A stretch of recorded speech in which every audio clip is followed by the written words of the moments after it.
In high context cultures, yes may mean yes, yes may mean no, and yes may mean maybe, depending on how the yes is messaged. So it's not just the words, it's actually the facial expression, the tonality of the voice, and the body language.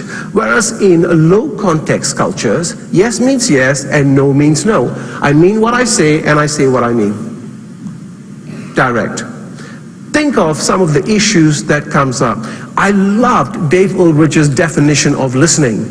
Listening is not about have you heard me, but have you understood what I meant? I love that definition. I thought that's really good. And here's the issue. If you come primarily from a low context culture, even when someone says no, and they say no without using the word no, you don't actually hear it. You don't hear it. So then the issue becomes, why didn't they just say no? If they couldn't perform or couldn't get that done on time, why didn't they say no? Well, they probably did, but you just didn't hear it.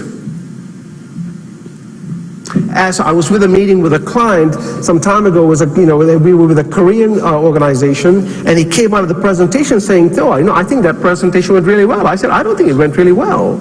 So why not? Because they said they were really interested, they would give it good consideration. I said, no, that doesn't mean that they're going to think about it. Because when they kind of sit there, they took the deep breath in. So it's just paying attention to the cues. So when we listen to people who come from high context cultures, they seem to be kind of beating around the bush. And we don't hear what they're saying. Whereas when we're coming from low context cultures, how it comes across to high context is, in fact, sometimes we come across as being very rude and very direct. They say, don't you have any heart? Can't you say it in a different way? So once again, different styles of communication. And think about that here. And once again, the thing to remember is that culture is very subjective. In Australia, we consider ourselves to be quite open and quite straight.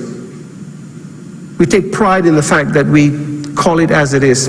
I had a client recently who said to me, "Tom, I thought we were direct. I had a project manager who came from the United States, and at our first meeting, she had my whole team in tears." She said, "I now know what direct is. Because compared to her, we were really soft." However, compared to the Indonesians, we are direct, they're very indirect. So culture is always subjective. It's relative to your point of reference.